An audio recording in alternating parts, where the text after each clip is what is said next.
30年后，台湾母语拢总失了。自1956年，国民党政府正式下令学校禁止讲方言。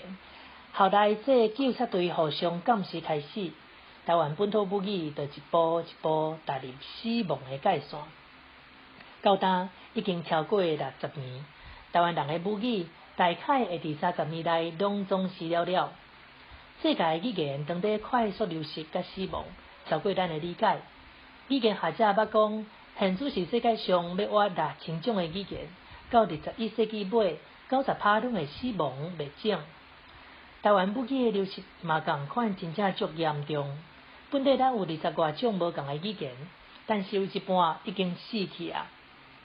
根据地良伟教授的观察，台湾人母语灭绝的症候有：一、母语使用的人口愈来愈少；二、母语使用的州面缩小；三、台湾人使用母语的能力一直咧衰退。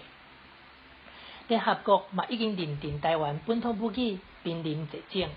濒临绝种语言，就是少年人已经无搁再学习、无搁再使用的语言。这款语言30到50年内定就会断种。无搁使用，就是无讲，无讲就无可能传予后一代。安尼咱通知，濒临绝种语言甲目前语言使用人口数的减少无关系。根据社会语言学的研究，上少要有75%人口积极使用语言，才会得通继续生存甲发展。即马台湾阁有偌侪人积极在使用台湾本土母语呢？政府保护台湾文化一直真认真，有说文化部专职单位，毋过独独对文化的载体外人的语言有看无见，有讲无做，实在互人足遗憾、足失望的。台湾人已经普遍都会晓保护环境，尊重草木禽兽生存权，是世代也袂晓要保护家己的语言。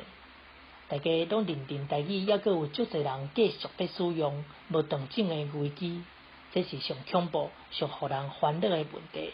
无危机意识，才是台湾本土母语的真正危机。